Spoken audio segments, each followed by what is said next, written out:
My name is Justin Fraser, and today we're going to make a pâté from scratch, just as they would in traditional French Strasbourg or any other region of Alsace. Basically, what we need to make a pâté is about 3 pounds of ground pork. Take about half of the pork and put it in the food processor.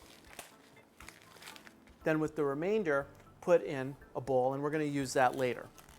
What we're going to do is we're going to start by mixing the pork with a little bit of heavy cream, about a whole pint. I'm going to add some salt, just maybe a pinch or two. I'm going to add some fresh ground pepper. And I'm going to add a little bit of, this would be a chili pepper sauce. One can either use Tabasco or you could use any other ground chili pepper mixed with vinegar. This was basically just a mixture of chili peppers, vinegar, and a little bit of tomato. And I'm going to put that in there like that, just to give it a little bit of a spicy edge. Start the food processor.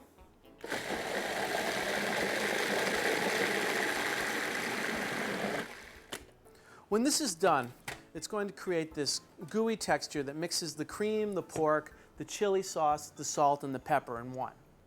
Now, what I'm going to do is I'm going to take this and I'm going to mix it with the ground pork.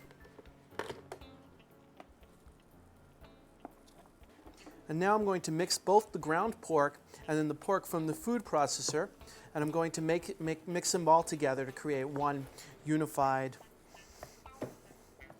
hunk of meat. The reason why I'm mixing them both together is to create this texture of the ground pork as well as the blended pork.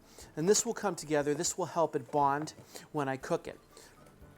Basically, the pork in the food processor is serving as the bonding agent. The pork and the cream, which is going to bond together the other ground pork. So I stir it in nice and well. Now I'm going to add some pistachios into the mixture. And I'm going to add some whole green peppercorns.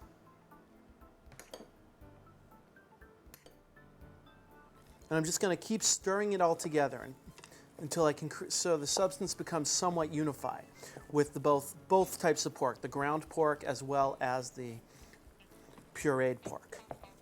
This time it's all just one substance mixed together.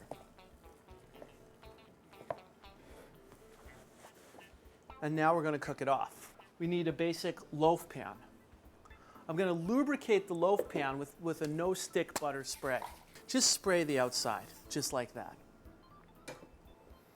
Now we're going to take our mixture of the porks and we're going to put them into the baking dish. Make sure it's in there well. So until the entire pan is full with the tureen.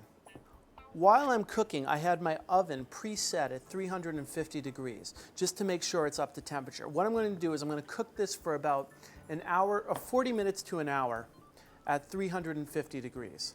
So once you have it in there like that, we take aluminum foil and we'll cover up. This is so it won't burn on the top. And we cover the tureen like so. Now, tureen is very delicate and it needs to be cooked in something called a bath. The reason why you cook something in a bath is so the direct heat won't come right on the food itself. A bath is essentially a hotel pan like this filled with tepid water.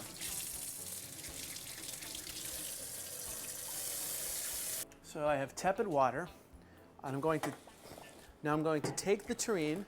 It's about, in a pan like this, I would say I have water maybe halfway full.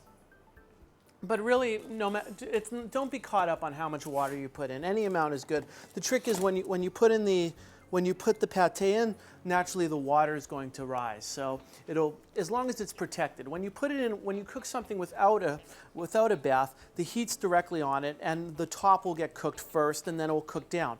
This will ensure that the whole tureen is going to be cooked evenly. So as I said before, I had the oven set at 350 degrees, and I had it so the oven's nice and warm. I'm going to take the pâté, which is already in the bath, and just put it in the middle. And then we're going to check on that in about an hour. So let's take a look at that pâté, which should be ready about now. So I'm going to pull it out of the oven and we'll take a look at it. So at this time, it's been cooking in the bath for about 45-50 minutes. So let's take a look and take a look at it. See how it's formed it's come together, it's formed a structure. The top is browned a little bit. So now let's check to see if it's ready. A good way to check if it's ready is by taking a knife and just puncturing it right in the middle. Now I'm feeling, and I can feel that it's firm in the center, and that's what I want, because before when we cooked it earlier, it was all soft and raw. So I know it's been cooked now in the center. So I know it's ready. And also if you feel it around here, you can feel it's firm, it's cooked, the product is finished. Take the pâté out of the bath.